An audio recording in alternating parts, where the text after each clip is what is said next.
ಗ್ರಾಮಸ್ಥರೆಲ್ಲ ಮಾತಾಡ್ತಾರೆ. ಆದ್ರೂ ಸಹಿತ ಇವತ್ತು ಕಟ್ಟಡ ನಿರ್ಮಾಣ ಆದ್ರೂ ಕೂಡ ಇವತ್ತು ಅಲ್ಲಿ ಕೆಲಸ ಪ್ರಾರಂಭ ಆಗ್ತಾ ಇಲ್ಲಪ್ಪ ಅಂತಂದ್ರೆ ಇದು ದುರಂತ. ಇದು ಇವತ್ತು ಏನು ನಮ್ಮ ವಿಜಯನಗರ ಜಿಲ್ಲಾ ಕ್ರೀಡಾಂಗಣದ ಹತ್ತಿರ ಇರತಕ್ಕಂತ ಇಂದಿರಾ ಕ್ಯಾಂಟೀನ್ ಏನಿದೆ, ಇವತ್ತು ಕಾಮಗಾರಿ ಪೂರ್ಣಗೊಂಡಿದೆ ಮತ್ತು ಗುತ್ತಿಗೆದಾರರು ಸಹ ನಮ್ಮ ಹೊಸಪೇಟೆ ನಗರಸಭೆಗೆ ಹಸ್ತಾಂತರ ಮಾಡಿದ್ದಾರೆ.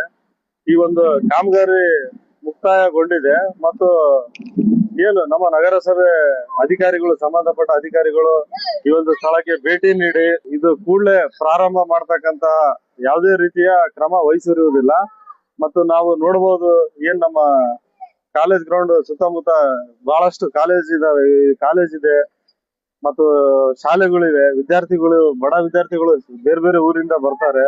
ಅವ್ರಿಗೆ ಎಲ್ರಿಗೂ ಸಹ ಅನುಕೂಲ ಆಗುತ್ತೆ. ಈ ಒಂದು ಇಂದಿರಾ ಕ್ಯಾಂಟೀನ್ ಪ್ರಾರಂಭವಾದ್ರೆ ಬಡ ವಿದ್ಯಾರ್ಥಿಗಳಿಗೆ ಬಹಳಷ್ಟು ಅನುಕೂಲ ಆಗುತ್ತೆ. ಆದ್ದರಿಂದ ಏನು ಇವತ್ತು ನಮ್ಮ ನಗರಸಭೆ ಸಂಬಂಧಪಟ್ಟ ಅಧಿಕಾರಿಗಳು ಕೂಡಲೇ ಈ ಒಂದು ಇಂದಿರಾ ಕ್ಯಾಂಟೀನ್ ಸ್ಥಳಕ್ಕೆ ಭೇಟಿ ನೀಡಿ ಪರಿಶೀಲನೆ ಮಾಡಿ ಇದಕ್ಕೆ ಸೂಕ್ತವಾದ ಭದ್ರತೆಯನ್ನು ಒದಗಿಸಿ ಇದನ್ನು ಪ್ರಾರಂಭ ಆಗ್ಬೇಕು. ಮತ್ತು ಇದು ಏನು ಇಲ್ಲೆಲ್ಲ ತಾವು ನೋಡ್ಬೋದು, ಗ್ಲಾಸ್ಗಳೆಲ್ಲ ಕಿಡಿಗೇಡಿಗಳು ಹೊಡೆದಿದ್ದಾರೆ. ಇದರಿಂದ ಸಾಕಷ್ಟು ಸಾರ್ವಜನಿಕ ಆಸ್ತಿ ನಷ್ಟ ಉಂಟಾಗ್ತದೆ. ಇದನ್ನ ಸರಿಪಡಿಸಿ ಇಲ್ಲಿ ಒಂದು ಲೈಟಿನ ವ್ಯವಸ್ಥೆ ಮಾಡಿ ಸಿಸಿ ಕ್ಯಾಮೆರಾವನ್ನು ಅಳವಡಿಸಿ ಇದನ್ನು ಸುರಕ್ಷಿತವಾಗಿ ನಿರ್ವಹಣೆ ಮಾಡ್ಬೇಕಂತ ಹೇಳಿ ಹೇಳ್ತದೆ.